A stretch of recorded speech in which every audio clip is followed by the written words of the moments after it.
I have a lot of respect for Seth MacFarlane. I think he's a fantastic writer and one of the few classical liberals in Hollywood who is willing to call out both sides of the political aisle. He's not afraid to punch left and criticize the dominant cultural paradigm. Family Guy has always been a hilarious show, but recently it's become even more culturally relevant, with commentaries on the absurdity of political correctness, social justice warriors, millennials, and social media outrage culture and internet witch hunts. There's no denying that even the most ardent progressive would be hard-pressed to not see the humor and stupidity in their ideology when satirized in this way. There's no better way of intelligently making arguments against PC nonsense than using comedy to expose its hypocrisy and how massively uncool it is. Here's a few recent brilliant examples from the show. Welcome to Boop.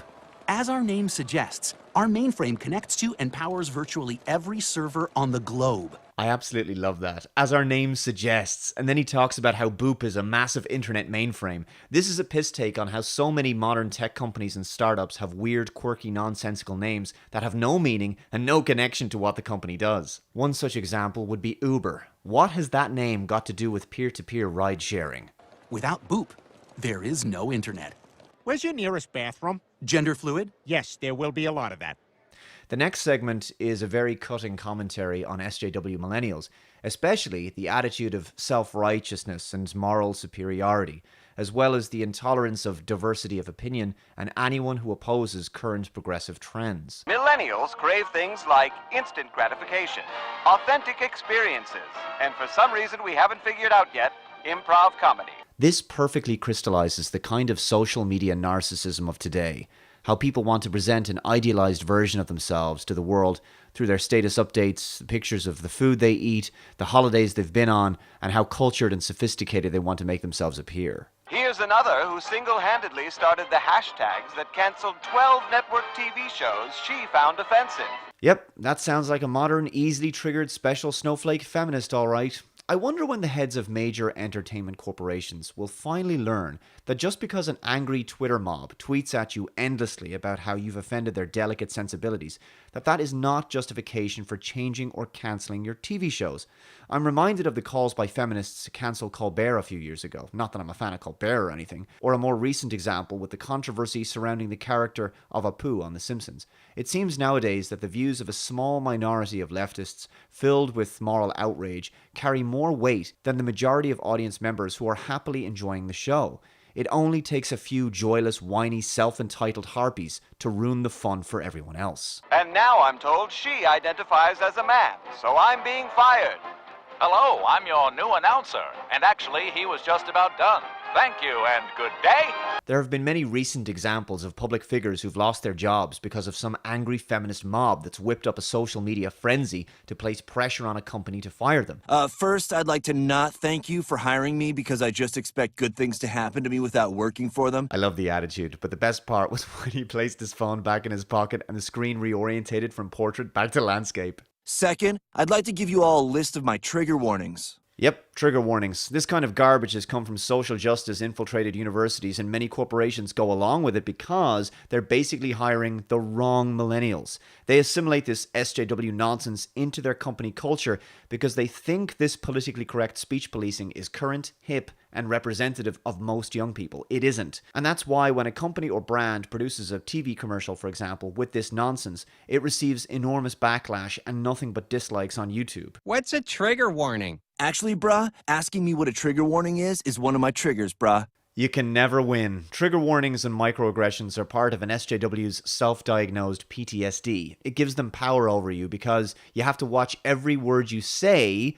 for fear of walking on an eggshell that will send them into an apoplectic seizure. I feel traumatized, bruh. And now I'm tweeting about you, bruh. And now you're trending, bruh. And now your life is ruined, bruh. And now you're fired, bruh. Given what we're seeing on college campuses right now, this isn't that far away from being an accurate portrayal. Recently on my main channel, I covered a story about smartphone zombies. In Germany, one town decided to introduce ground-level traffic lights because addicted smartphone users are always looking down because their heads are buried in their phones. It's a sad state of affairs that people will sacrifice their safety and the safety of others just to remain connected on social media. Sorry, I was taking a selfie while shooting a Snapchat, while periscoping that Snapchat, while Instagramming latte art, while shazamming The Weeknd, while streaming Master of None, while retweeting George Takei, while saying, "This wins the internet," while still being hashtag so bored. The lack of any real meaning beyond frivolous and shallow social media interactions and short-lived dopamine hits from notifications is sadly part of our connected culture, and for some young people addicted to their smartphones, there seems to be an emotional vacuum that they're trying to fill with a narcissistic need for personal validation and constant positive reinforcement from social media engagement. The next example is Brian's trial by angry social media mob, as he's publicly burned online for a dumb joke. He says, about to see the new Kevin Hart movie. Just kidding, I'm white and went to college. Hashtag Baywatch movie. While he's in the theater, he receives a tsunami of Twitter backlash. This is the most disturbing part of current internet culture. The moral grandstanding, hyper-offense taking, the pearl clutching, and attempts to assert one's moral superiority over someone else who's been deemed a wrong thinker. The people who engage in these speech policing activities are desperate to signal their moral virtue, and the way they do this is by identifying someone as being racist or bigoted and denouncing them publicly so as to make themselves seem superior. They feel especially vindicated when they have the backing of their peers and when they get to speak on behalf of a minority group, even going so far as to be offended for that minority group. By claiming someone else is an unclean heretic, they make themselves seem morally clean by comparison.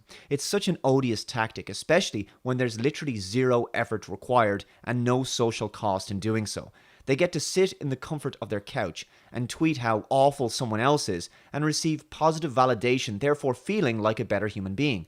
Given how addicted some people are to social media and their smartphones and how they crave this validation, it was inevitable that moral grandstanding would develop in this way because it's the fastest and most reliable way of receiving the dopamine reward they so desperately seek. Eventually, an angry mob literally starts to threaten him with violence, making it very unsafe for him and his family. So he decides to do something that you should never do in these situations: issue a public apology. Of course, as we know, apologies are never good enough in these situations. They will always backfire, and the mob will never be satisfied. Ladies and gentlemen, I'm here today to apologize. Why did you say ladies first? That's sexist. Humans in the audience. I identify as a basketball. Humans and basketballs. I'm a parrot who mimics words but doesn't comprehend them. This is another reason why apologies are a waste of time, not just because they don't want to hear them, but because you're not dealing with logical, rational people, you're dealing with an angry rabble. So you're wasting your time. I think McFarlane accurately recreates the fact that they will always try to hold you to an impossibly high moral standard that no one could ever hope to reach.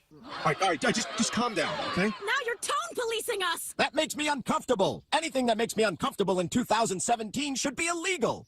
Yep, your free speech should end where someone else's feelings begin. You know what?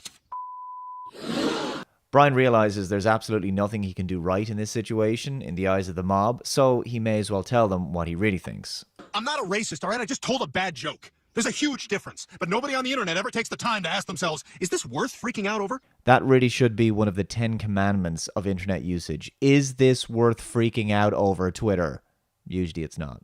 You want to ruin my life? Then congratulations, you did it! Everybody hates me. I can't leave the house without getting harassed. No one will hire me. That was a problem before.